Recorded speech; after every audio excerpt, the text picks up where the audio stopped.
अस्सलाम वालेकुम वरहमतुल्लाहि वबरकातुहू। दोस्तों आउं अली हसन अब्बासी आज करे मुझो चैनल पहिरियों दफ़ो ॾिसी ऐं ॿुधी रहिया आहियो त बराए महिरबानी मुझे चैनल खे सब्सक्राइब कंदा, बेल आइकन खे क्लिक कंदा, जेकॾहिं मुंहिंजी ऑडियो पसंदि अचे त उनखे लाइक कंदा ऐं कमेंट बॉक्स में पंहिंजी राय खां आगाह कंदा। किताब जो नालो आहे सिंधु देवमालाई किरदार सिराज। मुरतब ताज जोयो छपराईंदड़ सिंधी अदबी बोर्ड जाम शोरो सिंध, छापो पहिरियों साल 2013 ईस्वी। हिन किताब जी आख़िरी क़िस्त आहे। सिराज सेब तो सर्जणहार। मौत जे बेरा मकाब वरी झड़प ॾेई सिंध मां सेब ते सर्जणहार सिराज जे साह जो पारीहर झटे वरितो आहे। सिराज जो विछोड़ो सिंधी अदब सहाफ़त लिसानियात लाइ वॾो नुक़सानु आहे। पढ़ाॾो सोई सॾ नावेल जो ख़ालिक़ सिराज काल वर्णाइण लाइ कई सॾ छॾे पाण पढ़ाॾो बणिजी वियो, जेको अबद ताईं तारीख़ जे गुंबदनि में गूंजंदो रहंदो। सिंधी अदब में उमिरि ऐं तख़लीक़ी मयार जे हवाले सां जेके सीनियर अदीब वञी बचा आहिनि, उन्हनि मां सिराज पिणु हिकु हो। हू कराड़ जे कवीअ जे सिंध जे विर्द वरूद जे तस्बीह जे अहिड़े अमुल मणीअ मिसल हो, जेको सिरी वञण खां पोइ वरी वरी उन्हनि सिंध ख़िलाफ़ सरचा खां इनकार लाइ उभी थियल आङुरियुनि जी लम्स जो सुरूर वठण लाइ मोटी ईंदो आहे। ईअं सिराज बि सिंध जी ख़िदमतुनि लाइ वरी वरी थिए मोटियो। कॾहिं अदबी बोर्ड जे हवाले पंहिंजूं ख़िदमतूं थिए कयाईं त जीअं सिंधी अदब जी इशाअत ऐं तरक़ी थिए, त कॾहिं सिंधी सहाफ़त जे साणे वजूद में पंहिंजा साह थिए फूकियईं। हिन सिंधी सहाफ़त में जदीद लाड़ा मुतारिफ़ कराया। सिंधी सहाफ़त जे उन हसनैन हेकल पंहिंजी कलम जी नोक सां देव हेकल बुत ॾाठा। हिन वक़्त जी जदीद सहाफ़त में सिराज जे प्यार वारे पोरे जो परतवो नज़र अचे थो। हिन मोहन जे दड़े वारी ॿोलीअ सूरत ख़तीअ खे पढ़ियो हो ऐं उन ते ज़बरदस्त तहक़ीक़ पिणु कई हुई। हिन सिंधु माथीअ जी क़दीम ॿोली ऐं मौजूदा सिंधी ॿोलीअ में तालुक जी ॻंढि ॻोल्हे रधी हुई। सिराज जे विछोड़े ते सिंध उदास आहे। हर दिलि में सिराज जे सोग जो तॾो विछायल आहे। सो असां कंहिं कंहिं सां ताज़ियत करियूं। बहार जे उभार खां अॻु ई विछड़ल सिराज जे विछोड़े ते असां सिंध सां ताज़ियत था करियूं, जो सिंध सोगवार आहे। एडिटोरियल काविश 3 फरवरी 2013 ईस्वी। सिराज सदियुनि ताईं गूंजंदड़ आवाज़। काल असांजे सिंध जो उहो बर्ख अदीब सहाफ़ी ऐं नाविल निगार गुज़ारे वियो आहे, जंहिंखे असीं सिराज जे नाले सां सुञाणूं था। उहो सिराज मेमण जंहिं पंहिंजे लिखण वसीले सिंधी माण्हुनि जो आवाज़ दुनिया ताईं पहुचाइण जी कोशिशि कई, जंहिंखे सिंध जे दर्द जी न फ़क़ति परूड़ हुई, पर हू हर वक़्तु उन जे दरमान करण लाइ बि जाखोड़ींदो रहियो। सिराज जे किरदार ऐं संदसि अमल खां शायदि ई सिंध जो को अहिड़ो माण्हू हुजे जेको बेख़बर हुजे। अहिड़ा माण्हू तमामु घटि हूंदा आहिनि, जेके पंहिंजे धरती वासियुनि जे ॾुखनि खे महसूसु कंदे कम सां लॻा पिया हूंदा आहिनि। हिन न फ़क़ति पंहिंजो पाण खे बहसत सहाफ़ीअ जे हिकु बहितरीन ऐं सिंध दोस्त सहाफ़ी साबित कयो, बल्कि हिकु बहितरीन वकील ऐं उन खां बि वधीक हिकु बहितरीन नाविल निगार हो। संदसि नाविल पढ़ाॾो सोई सॾ ऐं तुंहिंजी दुनिया सभु रंग सांवल असां जूं ई कथाऊं आहिनि, जिन खे हिन पंहिंजे अंदर मां उथियो आहे, जेके सिंध जे ज़हन ते अॼु बि चिटियल आहिनि। सिराज हिकु अहिड़ो ज़हन हो जंहिं वटि सिंध खे ख़ुशहाल ॾिसण जा ख़्वाब हुआ। हू हर वक़्तु उन जुस्तजूअ में रहियो त सिंध खे अहिड़ो दगुड़िजे जितां उहा दुनिया सां कुल्हो कुल्हे में मिलाए हली सघे ऐं पाण खे दुनिया जे आॾो ईअं पेश करे सघे जो उन ते असांजा ईंदड़ नसुल फ़ख़्रु महसूसु करे सघनि। पंहिंजे सहाफ़ती कैरियर में हिन पंहिंजे कलम खे सिंध ऐं सिंधी माण्हुनि लाइ वक़ुफ़ु करे छॾियो हो। उहो ई सबबु हो जो अॼु बि संदसि लिखण खे माण्हू वॾो मान ॾियनि था। हू सिंध जो अहिड़ो अदीब हो जेको न कंहिं तकरार में पियो ऐं न ई को संदसि किरदार ते आङुर खणण जी हिमत करे थो। हिन जंहिं ॾुखे दौर में ज़ियाई आमिरियत ख़िलाफ़ु आवाज़ उथारियो, उहो बि असीं विसारे नथा सघूं।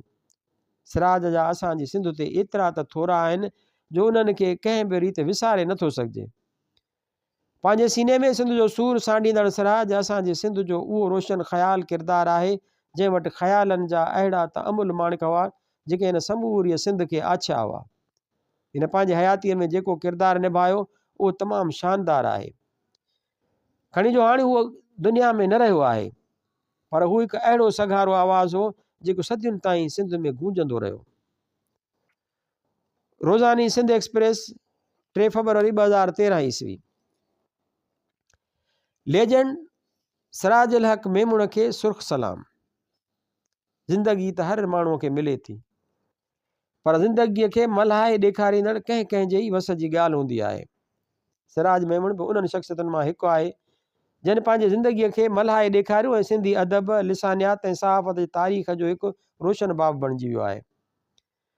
मथे ॼाणायल उन शोबनि जहिड़ो अदब सहाफ़त ऐं तहक़ीक़ में हिन जेका जुदत आंदी ऐं जेके ब्रेक थ्रो ॾिना तन सिराज जी शख़्सियत खे तन सिराज खे शख़्सियत जे कालम मां कढी हिकु तमामु वॾो इंस्टीट्यूट बणाए छॾियो। सिराज जे तमामु वॾनि यादगार कारनामनि में सिंधी ॿोलीअ ते तहक़ीक़ आहे, जंहिंमें हिन साबित कयो आहे त सिंधी ॿोली कंहिं ॿी ॿोलीअ मां पैदा नाहे थी, पर उहा पंहिंजे जोहर में निज ॿोली रही आहे, जंहिंजूं पाणू मुंहनि जे दड़े जे ॿोलीअ में खुदतल मिलनि थियूं। नावल लिखियईं त हुन सिंफ़ में तारीख़ी, सियासी ऐं मज़ाहमती रंग उते छॾियईं ऐं ईअं सिंधी नावल खे हिकु नओं लहजो ॾिनई। हिलाल पाकिस्तान अख़बार में एडिटर बणियो त सिंधी सहाफ़त खे ओज ते रसाए ॾेखारियईं। संदसि उन सहाफ़ती दौर खे जदीद सिंधी सहाफ़त जे बानीकारीअ वारो ऐं सोनहरी दौर सम्झो ऐं ॼातो वेंदो आहे। जदीद सिंधी सहाफ़त अॼु जन नित नवनि लाड़नि वारनि थंभनि ते बीठल नज़र अचे थी, से सभु जा सभु थंभ सिराज जा ई खोड़ियल हुआ। धरतीअ माण्हुनि सां कमिटेड दुरुस्त ऐं ठेठ सिंधी ॿोली ॾियणु, इशूज़ जी सहाफ़त, तहक़ीक़ी रिपोर्टिंग ऐं एडिटोरियल जहिड़े मुर्दार सिन्फ़ में जान विझणु ऐं उन ढांचे मां हुक्मराननि जी सना ख़्वानी खे कढी संदन अखियुनि में अखियूं विझी एडिटोरियल लिखणु सिराज मेमण जो ई सहाफ़ती स्कूल ऑफ थाट आहे। सिराज पंहिंजी एडिटरशिप वारे दौर में सिंधी सहाफ़त खे GN मुग़ल, अनवर पीरज़ादे, दस्तगीर भट्टी, असलम आज़ाद, फ़कीर मोहम्मद लाशारी, राज नाथन शाही, नसीर एजाज, महमूद यूसफानी, अब्दुल रहमान नकाश ऐं हिदायत मंगीअ वग़ैरह जहिड़ा सहाफ़ी दरियाफ़्त करे ॾिना। ऐं ईअं सिराज उन दौर में पंहिंजे अख़बार में चोटीअ जे अदीबनि जहिड़ो कमर जलील, अली बाबा ऐं कमर शहबाज वग़ैरह खां कालम लिखाए सहाफ़त ऐं अदब जे विच में पुल बणियो। पेशेवराणी किर्त जेकॾहिं वकालत हुयसि त इनकम टैक्स जो ई मुल्की सतह जो तमामु वॾो वकील हो ऐं उन शोबे में बि वकीलनि लाइ रोल मॉडल रहियो। सिराज हक़ जे सलाहियतुनि मां जेतोणीकि ज़ुल्फ़कार अली भुट्टे जहिड़े ज़हीन सियासतदान काफ़ी फ़ाइदो वरितो, पर सिराज पोइ बि कॾहिं पंहिंजे ज़मीर ऐं उसूल ते का सौदेबाज़ी न कई। सो नोट करण जी ॻाल्हि उहा आहे त इहो सौदेबाज़ीअ खां बचण लाइ ऐं पाण खे सुरख़ुरू रखण लाइ हिन तमामु सलाहियतुनि हुअण ऐं मौक़नि मिलण बावजूदि शऊरी तौर ते का सरकारी नौकरी न कई। नोट करण जहिड़ियूं ॻाल्हियूं: ज़ारा पीरज़ादो, रोज़ानी अवामी आवाज़। सिराज सिंधी ॿोली ऐं अदब जो ओञाण। ईसा मेमण। सिराज सिंधी ॿोलीअ में जेको मुख़्तलिफ़ पहलुअनि ते कमु कयो आहे उहो कॾहिं बि फ़रामोश करण जहिड़ो न आहे। सिराज जा घणा हवाला आहिनि जेके रोशन सिज जियां अयान आहिनि। सिराज जो सभ खां वॾो कमु सिंधी ॿोलीअ खे जदीद ऐं तारीख़ी दलीलनि जे रोशनीअ में हिकु नओं बहस खोलणु आहे, जंहिंखां पोइ सिंध जा अक्सर अकाबर ऐं ॾाहा सिराज जे ॾिनल दलील खां मुंहुं मोड़े ई न सघिया।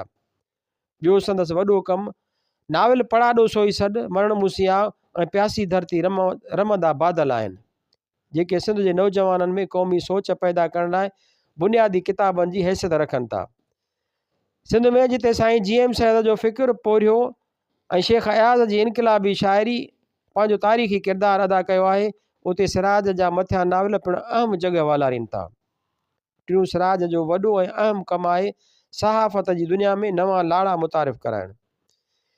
हिन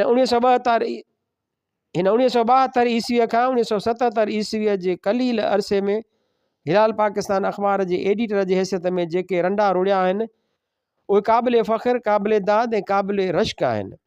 उन्हनि मिलनी कमनि खां वधीक संदसि मोहबत ऐं नफ़रत जो मर्कज़ सिंध वारो नुक़्तो हमेशह यादि रहंदो। हिन जॾहिं आख़िरी ख़िताब मुमताज़ मिर्ज़ा स्टूडियो कराचीअ में कंदे चयो हो त नौजवानो सिंध जी पारत अथव, तॾहिं संदसि अखियुनि में छुलकंदड़ मोहबत वारो जज़्बो ॾिसी नौजवाननि में नऊं रूह फूकिजी वियो। उन मां अंदाज़ो करे सघिजे थो त सन जे सैद वारी छॾियल फ़िक्री कम ऐं मोहबत खे सिराज कीअं न ख़ामोश नमूने पाया तकमील ताईं पहुचाइण लाइ कोशान हो। सरवस्ती साहत घर ॾोकिरी लाड़काणो 4 अप्रैल 2013 ईस्वी। हिन किताब जी पुॼाणी थी दुआउनि में यादि रखंदा। अस्सलाम वालेकुम वरहमतुल्लाहि वबरकातुहू।